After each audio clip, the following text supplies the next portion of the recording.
How are you doing? Still, Well, still alive on second day of I Essen? am. I am tired, but I'm here. Well, it's the beginning of second day, or there's some more days to That's right. I got enough energy. I'll make it. go. Okay, so you designed Mice and Mystics, the whole world. It's really loved by people. It's on top two and top three of games in our personal lists. So how does it make you feel? Does it make you feel proud? Very proud. Yes, very. Who's top one? Who's number one? Top one is Cyclades. Oh, yeah. Awesome game. But still, number two it was basically the same for 2 years already. Oh, fantastic. Well, that makes me pretty proud. Okay, can you tell, like in a few words, the story about Mice and Mystic? Well, I know the story, but I believe lots of our listeners don't know, and because it's really unique and a beautiful story. Sure. The story of Mice and Mystics, it's really about people who have, through treachery and sorcery, have been turned into mice. And now they are just about the size of a fig, and yet they still have to save the kingdom, which is in peril, and save the king who's been put under a horrible spell by a wicked enchantress. And they're inside this huge castle, and things that used to be fairly mundane before are now suddenly very dangerous for them. But the story, how it was all born, the story, the world of Mice and Mystics. The world of Mice and Mystics I created for my daughter who loves mice. And she was struggling learning how to read when she was little. And I thought if I created a game that involved mice and that had some reading that you could do, that was broken up by little bits of activity, that it might help her learn how to read. And so that's how it came about. But I know that basically Colby found or asked about the design.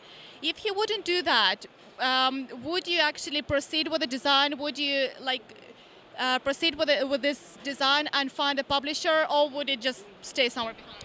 I would have just stayed playing it in my house with my children. I probably wouldn't have seeked out a publishing company or anything. So basically, we need to say, Colby, thank you for the game. Thanks, Colby. Well, yeah, we already thanked him yesterday, though. It is great. It's actually really great that he found and made the game happen.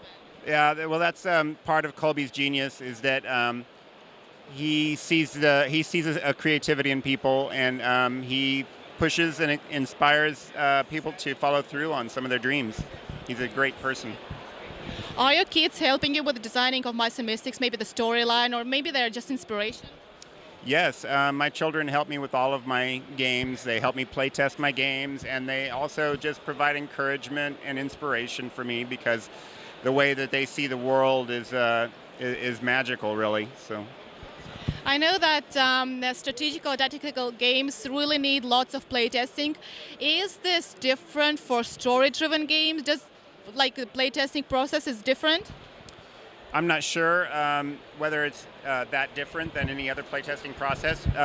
Essentially, when you're playtesting, you're literally playing the game over and over again, trying to seek out any hitches or any imbalances in the game, and then you record your findings and you evaluate, and then you do it some more until you get consistent results that you can depend on. So there are some people who criticize Mice and Mystics and say that it's just roll dice and see what happens, just go in the room and fight the rats and other minions. What would you say to those people? Well, different strokes for different folks. There's lots of people who play the game and they don't have that opinion of it. So I can't be worried about every person's negative opinion in the world. It's always going to happen. No game is beyond criticism.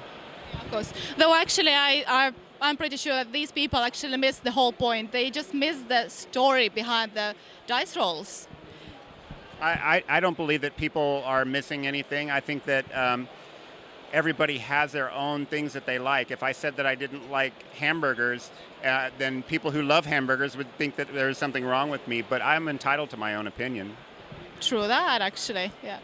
I saw on Facebook that you have an office in Plaid Hat. Well, at least I saw actually the door with your sign. Are you a full-time designer now? No, I design about 22 hours a week at Plaid Hat, and I'm still a freelancer, but because I have a close personal relationship with Plaid Hat and the entire staff, They have an extra office that they lend to me so that I have a place to go to design, and I don't have to deal with all of the distractions that happen in my home with all my dogs and birds and guinea pigs and kids and everything that everything that people have in a normal household. Well, I don't think normal household includes so many animals. Well, we do like our animals, so How do you manage to combine family, kids, all the animals, the job, and then the design? I don't know. I don't know. It's really is I live a crazy life.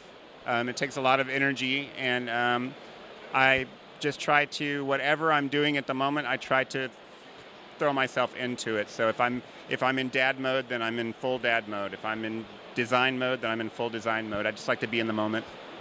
Would you like to be a full-time designer? I don't think so. My other job, my day job, is a fantastic job. My job as a father and as a husband is a fantastic job, and designing games is a fantastic job as well. I have the benefit of having all of these fantastic things. Why would I want to give up one for the other? Awesome. Well, it's great if you have a job that you really like so much.